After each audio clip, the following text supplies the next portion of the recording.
MB news म्हणजे महाराष्ट्रातील बातमीपत्रामध्ये आपले स्वागत आहे। बातमी बघण्यापूर्वी आमच्या चॅनलला लाईक आणि सबस्क्राइब करायला विसरू नका। तर बघूया आजची विशेष बातमी।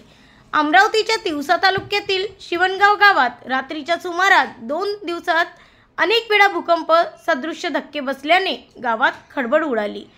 ग्रामस्थांमध्ये भीतीचे वातावरण निर्माण झाले। रात्रीच्या सुमारास अचानक जोरदार धक्के बसल्याने गावातील लोक घराबाहेर आले होते।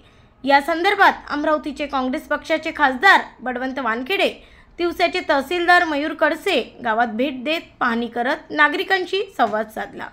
खासदार बळवंत वानखेडे यांनी यावेळी ग्रामस्थांना धीर देत जिल्हा प्रशासन आणि तालुका प्रशासनाची संवाद साधत नेमका हा प्रकार काय आहे, वारंवार गावात का भूकंप सदृश्य धक्के बसत आहे याचे संशोधन करा आणि ग्रामस्थांमध्ये भीती कशा प्रकारे दूर होईल याबाबत त्यांना अवगत करा, अशा सूचना खासदार बळवंत वानखेडे यांनी दिल्या।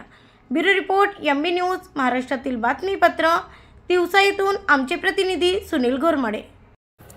गेल्या काही वर्षापासून शिवणगाव असेल, फत्तेपूर असेल, तिवसा तालुक्यातील या गावांना सतत भूकंपाचे धक्के लागत आहेत।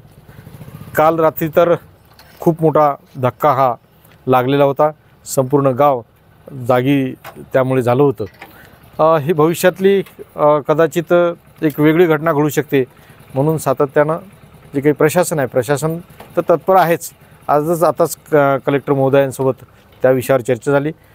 जी काही टीम आहे, तज्ज्ञ टीम बोलावून आणि इतर मापन केंद्र असेल किंवा इतर काही उपाययोजना असतील त्या करण्याच्या संदर्भात सूचना दिल्या गेल्या आहेत। कलेक्टर महोदयांनी लगेच त्यावर अंमलबजावणी म्हणून येत्या 1-2 दिवसातच ते करण्याचं ठरवलं। तहसीलदार महोदयसुद्धा रात्रीपासून इथं जागी होते। गावकऱ्यांना मी एवढंच आवाहन करेल की घाबरून जाऊ नये, का फारच त्यासाठी काही होणार नाही, पण आपण उपाययोजना म्हणून ते येणाऱ्या 1-2 दिवसातच करण्यात येतील।